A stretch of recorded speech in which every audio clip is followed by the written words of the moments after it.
إن الحمد لله نحمده ونستعينه ونستغفره ونستهديه ونعوذ بالله من شرور أنفسنا ومن سيئات أعمالنا من يهده الله فلا مضل له ومن يضلل فلا هادي له وأشهد أن لا إله إلا الله وحده لا شريك له وأشهد أن محمدًا عبده ورسوله وصفيه من خلقه وخليله شفيع الأمة أدى الأمانة ونصح الأمة وجاهد في سبيله حتى أتاه اليقين اللهم صل وسلم وبارك عليه وعلى آله وأصحابه أجمعين أما بعد عباد الله اعلموا أن العبد في الحياة بين صحة ومرض وقلق وسعادة ومن حكمة الله تعالى ابتلاء بعض عباده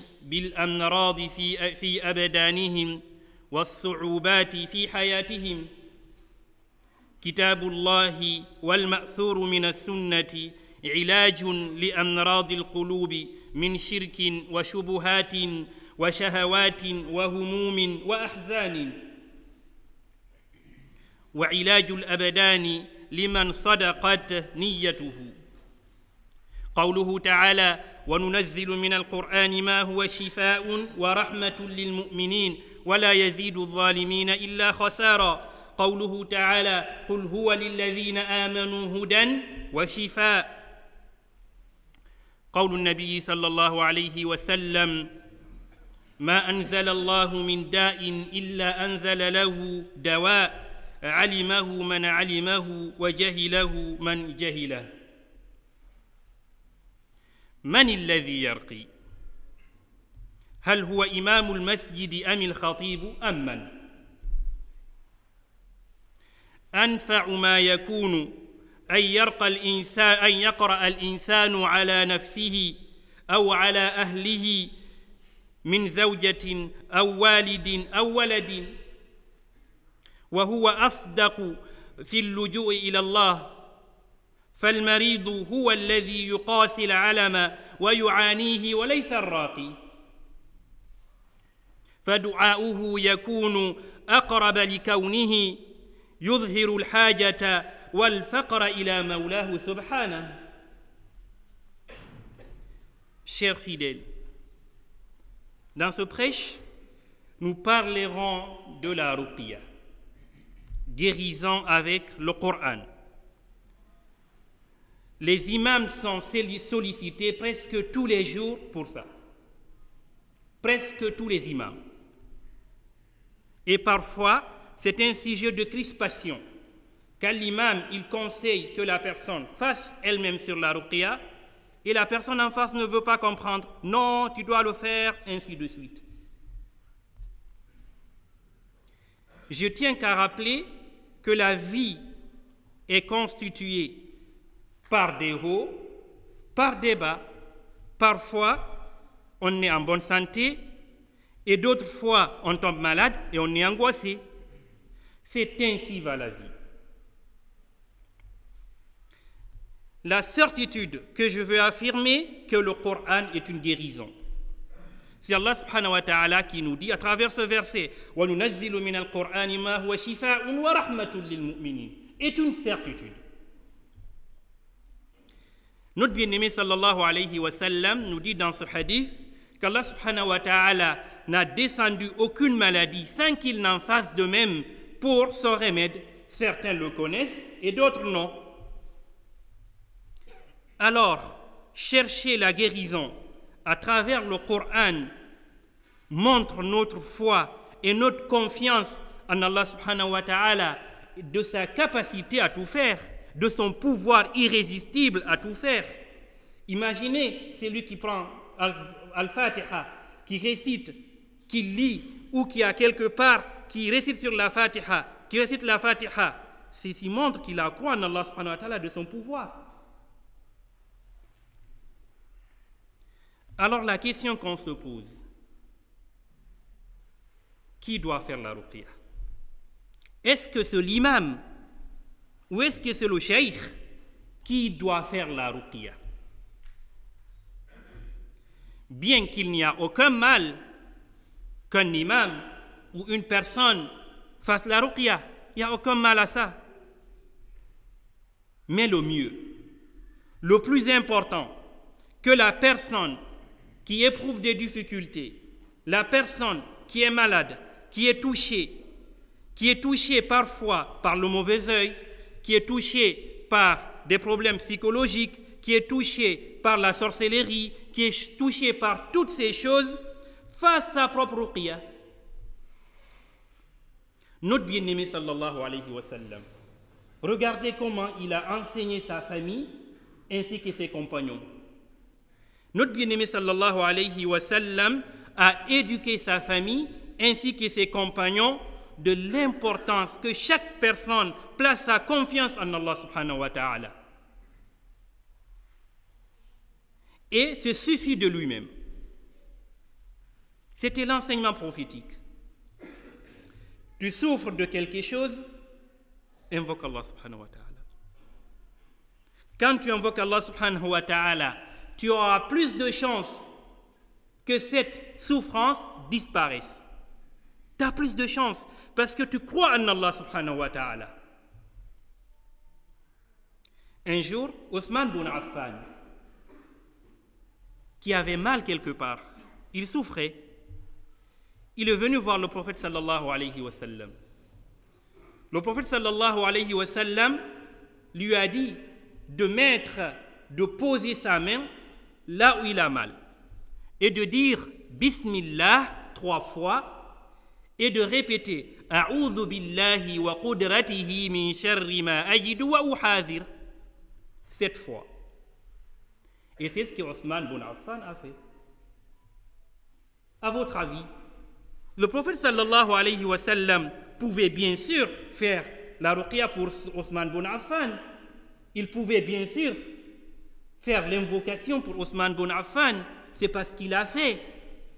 Qu'est-ce qu'il a fait? Il a demandé à Othman ibn Affan de le faire lui-même. Alors c'était l'éducation prophétique. C'est ce que notre bien-aimé sallallahu alayhi wa sallam nous a transmis, c'est de placer sa confiance en Allah subhanahu wa ta'ala. Un jour, un pieux prédécesseur a rendu visite à un malade. Il dit, oh cheikh, fais des doigts pour moi. Le cheikh lui dit, toi aussi fais des doigts. Fais des doigts. Et ne sais-tu pas qu'Allah subhanahu wa ta'ala exauce les invocations qui est celui qui est dans la tourmente, celui qui est dans des difficultés. Tu ne sais pas qu'Allah invoque ces invocations. Amma yujibul muttarra idha da'a. عباد الله السحر والعين يؤثران في حياة المسلم بلا شك. لبيد بن الأعصم سحر النبي صلى الله عليه وسلم وقام بعمل السحر على شعرات من شعره وعقد عليها سحرا له ووضع السحر في بئر ذروان لكن البعض من الناس لأي ألم يصيبه وهم يأتيه أول تفكيره عن راق يرقيه أو قارئ يقرأ عليه ثم تضعف عزيمته ويقل صبره أو يقول بأن العين أو السحر أصابه من قرابته أو أصدقائه فيدخل هذا المريض في شقوى ومشاكل أسرية أكبر من المرض. ربنا آتنا في الدنيا حسنة وفي الآخرة وقنا عذاب النار. أقول ما تسمعون وأستغفر الله من كل ذنب فاستغفروه إنه هو الغفور الرحيم.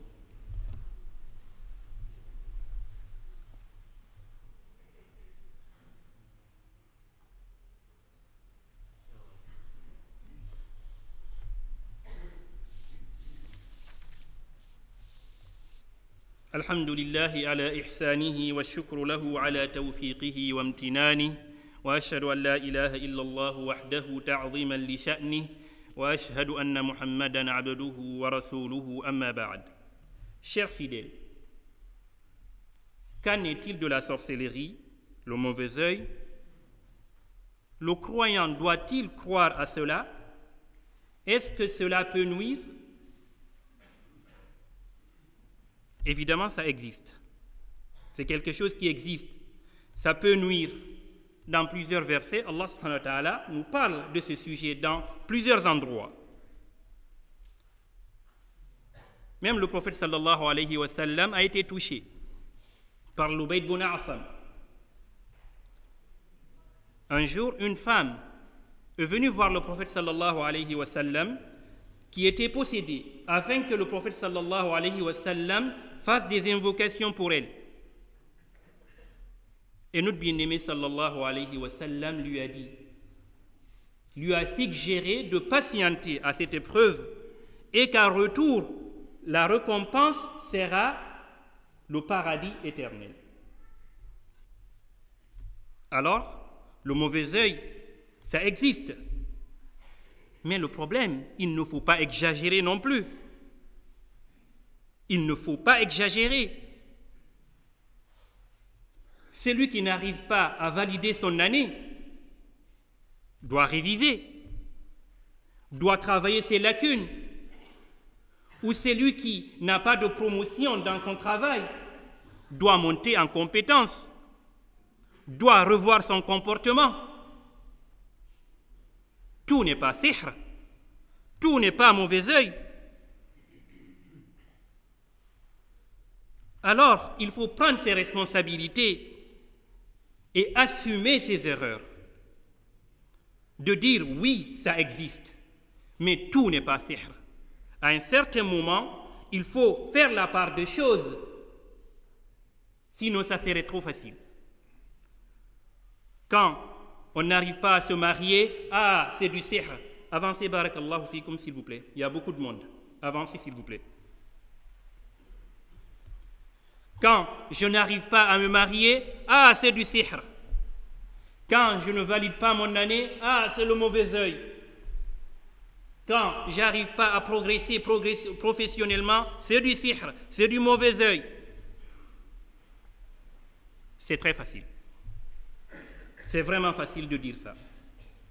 Ou parfois de pointer les voisins, ou de dire c'est la faute à la tante, à la cousine, c'est le cousin qui m'a fait du sihr, c'est le cousin qui m'empêche de progresser. Non, le cousin t'a rien fait. Alors, tu dois assumer, tu dois dire, je dois avancer. Dès lors que tu sais, tu dois avancer, tu places ta confiance en Allah subhanahu wa ta'ala, ce jour, tu vas beaucoup progresser. Mais tant que tu diras, c'est le sihr qui m'empêche de faire des choses, wallahi, tu ne feras rien du tout. Il se peut que c'est du sihr, mais la plupart, c'est des problèmes psychologiques. C'est des problèmes. Le sihr, le ayn, c'est des choses mystérieuses. C'est des choses qui sont dans l'invisible. Ne place pas ta vie dans des choses invisibles.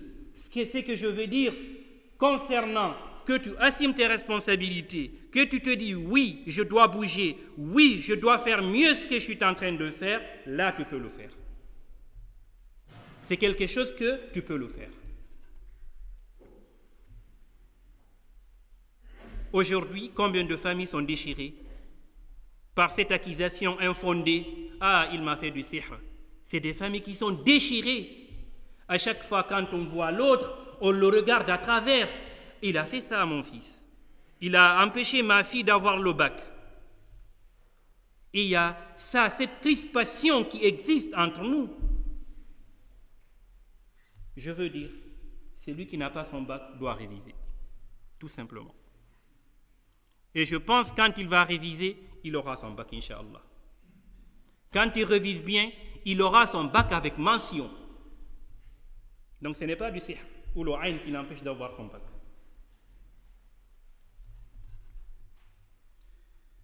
Maintenant, celui qui veut faire la ruqya, comme je viens de le dire, le mieux que la personne fasse ce ruqya. La personne place sa confiance en Allah subhanahu wa ta'ala. Qu'est-ce qu'elle doit faire? Il y a deux conditions. La première condition, que ce qu'elle va réciter, qu'il soit du Coran, ainsi que des invocations prophétiques. Ces invocations existent, c'est la première condition. Et la deuxième condition, que la personne fasse confiance en Allah subhanahu wa ta'ala, qu'il est le seul guérisseur. C'est Allah subhanahu wa ta'ala qui guérit. Qu'il place sa confiance en son Créateur. Dès lors, ces deux choses ont été faites, alors, comment la faire? C'est quelque chose qui est simple, que chacun d'entre nous peut le faire. Tout le monde récite la Fatiha. Tout le monde mémorise la Fatiha. Tout le monde. Et la Fatiha, c'est la sourate la plus importante dans le Coran. Ça a été dit par Afdalul Bashar, le patron des prophètes. Et regardez la Fatiha, le pouvoir de la Fatiha. Un jour, le prophète sallallahu alayhi wa sallam, un jour plutôt, ses compagnons ont rendu visite à un roi qui les refusa l'hospitalité. L'ironie du sort. Et donc un scorpion a piqué le roi. Et le roi était dans une panique, dans une souffrance atroce, ne savait pas quoi faire. Et toutes les personnes, les médecins qui entouraient le roi ne pouvaient rien faire. On a conseillé au roi, et si on tentait notre chance avec peut-être que ceux qui étaient là hier, que nous avions refusé l'hospitalité, il se peut qu'un peut faire quelque chose. C'est ce que le roi il a fini par accepter. Et un de ses compagnons est venu, il a posé sa main, il a récité que la Fatiha. Lorsqu'il a récité la Fatiha, le roi s'est guéri. C'est comme si rien ne lui avait piqué. À tel point le roi, il était content, il les a même donné des bétails pour venir avec. Et ses compagnons sont rentrés voir le prophète sallallahu alayhi wa sallam. Lorsqu'ils ont raconté cette scène, cette histoire, le prophète sallallahu alayhi wa sallam, il était joyeux, très content. Il dit « Wa madrika annaha ruqiyya » mais qui t'a dit que c'était une ruqiyya, cette magnifique sourate? Donc, ceci me revient à me dire que la ruqiyya, c'est la Fatiha. C'est pour ça qu'il a été appelé Al-Shafiya, Al-Ruqiyya, Al-Kafiya. Tous ces noms, c'est pour montrer son importance. Et parmi ces invocations prophétiques, lorsque notre bien-aimé sallallahu alayhi wa sallam souffrait, il y avait Jibril alayhi salam. Le patron des anges est descendu avec cette magnifique invocation qui a récité, qui a enseigné le prophète sallallahu alayhi wa sallam. Quelle est cette invocation? C'est de dire Bismillahi arqiq min kulli shay'in yu'dhik wa min sharri kulli nafsin aw ayni hasidin Allahu yashfik. Bismillahi arqiq. C'est des choses.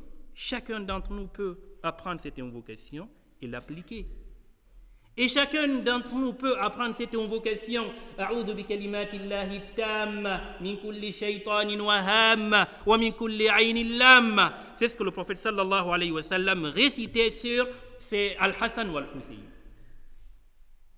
Et le prophète sallallahu alayhi wa sallam, il nous dit, toute personne qui dit 3 fois le matin, A'udhu billahi wa qudratihi min sharri ma ajid wa uhadhir, dans un autre hadith, il dit, toute personne qui dit Bismillahi alladhi la yadurru ma'a ismihi shay'un fil ardi wa la fis sama' wa huwa as-sami'ul 'alim, rien ne le touchera toute sa journée.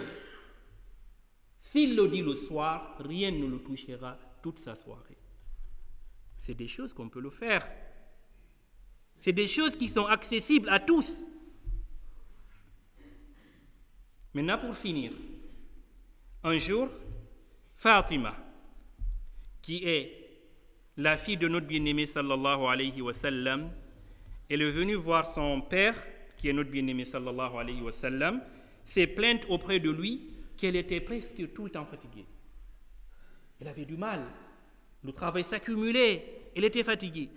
Elle a demandé à son père si elle peut prendre une servante. Et regardez la réponse de notre bien-aimé sallallahu alayhi wa sallam. Le prophète lui dit, ne veux-tu pas que je t'enseigne quelque chose avec ton mari, et cette chose sera bien meilleure qu'une servante? Fatima, elle dit, oui, bien sûr, prophète, bien sûr, Baba, je veux. C'est quoi cette chose? C'est une chose très simple. Le prophète sallam dit, quand tu t'apprêtes pour dormir, dis combien de fois? Subhanallah, 33 fois.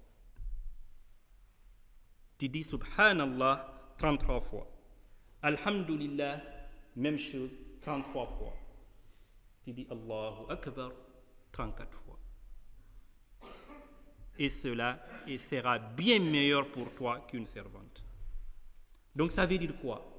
Donc invoquer Allah subhanahu wa ta'ala avant de dormir, on se réveillera avec une forme impressionnante, avec une vitalité, avec une force mentale et physique. C'est ce que le prophète a enseigné à sa fille. C'est ça l'autonomie. C'est de ça, placer sa confiance en Allah subhanahu wa ta'ala. J'ai un problème, je me dirige vers Allah subhanahu wa ta'ala. Quel que soit le problème. Quel que soit le problème. Donc, à résumer, si je veux dire pourquoi j'ai parlé de ce sujet dans ce prêche, parce que, comme je l'ai dit, c'est tous les jours. Il faut que nous puissions comprendre, de nos jours, beaucoup d'entre nous croient tellement à des choses mystiques ou parfois attribuent à d'autres pouvoirs aux shayatines qui n'en ont pas. On pense qu'ils sont forts, et pourtant ils sont les plus faibles. Quel est leur objectif? C'est de nous effrayer.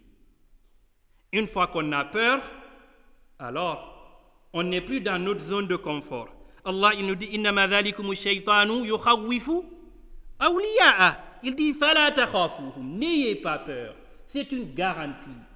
Alors aujourd'hui on a cette peur du djinn. Aujourd'hui on a cette peur de sorcellerie. Aujourd'hui on a cette peur du mauvais œil, à tel point pour quelques-uns c'est devenu une obsession.